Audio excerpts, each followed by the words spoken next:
கீழே கீழே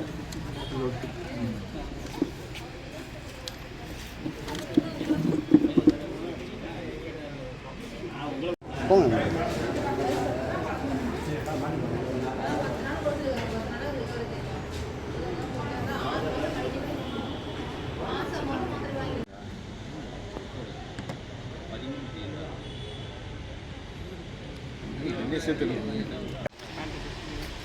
நம்ம செக் பண்ணலாம். நமக்கு பண்ணாங்க அவர் போஸ் கொடுக்குறாருயா.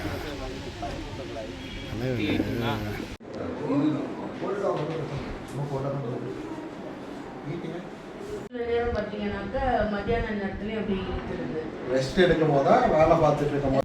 இன்றைக்கி நம்ம தில்லை மெடிக்கல் சென்டரில் வந்து ஒரு மல்டி ஸ்பெஷாலிட்டி கேம்ப் ஒன்று பண்ணியிருக்கோம். ஆர்த்தோ, ஸ்கின்னு, பல்மனாலஜிஸ்ட்டு, பீடியாட்ரிஷியனு, டயப்டாலஜிஸ்ட் இவங்கெல்லாம் வச்சு ஒரு கேம்ப் ஒன்று பண்ணியிருக்கோம். இதில் நம்ம இந்த போன் டென்சிட்டி ஸ்கேனு, பயோதீசியோமீட்டர்னு சொல்லிட்டு நம்ம இந்த டயபெட்டிக் நியூரோபதி ஸ்க்ரீனிங்கு, அப்புறம் சுகர்ஸ்க்கான ஸ்க்ரீனிங்கு இதெல்லாமே ஃப்ரீயாகவே இன்றைக்கி பண்ணிகிட்ருக்கோம்.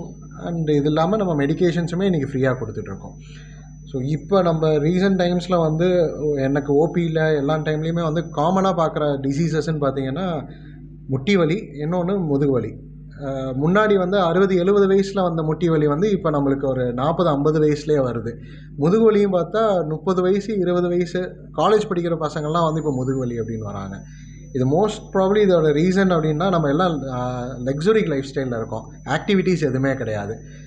ஐடியல் ஒர்க்கில் நம்ம ஒரே இடத்துல உட்காந்து பண்ணுற ஒர்க்ஸு இந்த மாதிரியான ஒர்க்கில் இருக்கிறனால நம்மளுக்கு இந்த முதுகு வலியும் சரி முட்டி தேய்மானங்களும் சரி சீக்கிரம் வந்துடுது. ஸோ இதை ப்ரிவென்ட் பண்ணணும் அப்படின்னா நம்ம ஃபஸ்ட் சின்ன வயசில் இருந்தே இல்லை நல்ல ஒரு எக்ஸசைசஸை டெய்லி ஏதாவது ஒரு ஆக்டிவிட்டீஸ் அந்த மாதிரி போகும்போது மைட்பி இந்த முட்டி வலிமா இருக்கட்டும் இல்லை முதுகு வலிமா இருக்கட்டும் ஓரளவுக்கு ப்ரிவென்ட் பண்ணுறதுக்கு வாய்ப்பு இருக்குது. மெயினாக யங்ஸ்டர்ஸ் வந்து இதெல்லாமே ஒரு டெய்லி ஆக்டிவிட்டீஸ் ஒரு 1 hour அட்லீஸ்ட் டே டெய்லி ஒரு ஆக்டிவிட்டி போனாங்க அப்படின்னா இந்த முதுகு வலி இல்லை பின்னாடி வந்து இந்த முட்டி தேய்மானங்களோ சீக்கிரம் வராமல் இருக்கிறதுக்கு தவிர்க்கலாம். நம்ம வந்து யங்ஸ்டர்ஸ்க்கு வந்து அகைன் பைக் டிரைவிங்கு ரொம்ப குனிஞ்சு பைக் டிரைவ் பண்ணும்போது நம்ம முதுகில் அதிகமாக ஸ்ட்ரெயின் ஏற்படும். ரெண்டாவது அந்த குண்டு குழியில் போகும்போது முதுகில் தான் அதிகமாக அழுத்தம் ஏற்படும். அதனாலேயும் நிறைய பேர் வந்து யங்ஸ்டர்ஸ் வந்து முதுகு வலி அப்படின்றது வராங்க. இது வந்து நம்ம இந்த ஸ்ட்ரெயிட் போஸ்டர் கரெக்டான போஸ்டரில் வண்டி ஓட்டுறது இல்லை நம்ம உட்கார்றது கரெக்டான போஸ்டரில் இருக்கும்போது இந்த முதுகு வலியெல்லாம் தவிர்க்கிறதுக்கு வாய்ப்பு இருக்குது.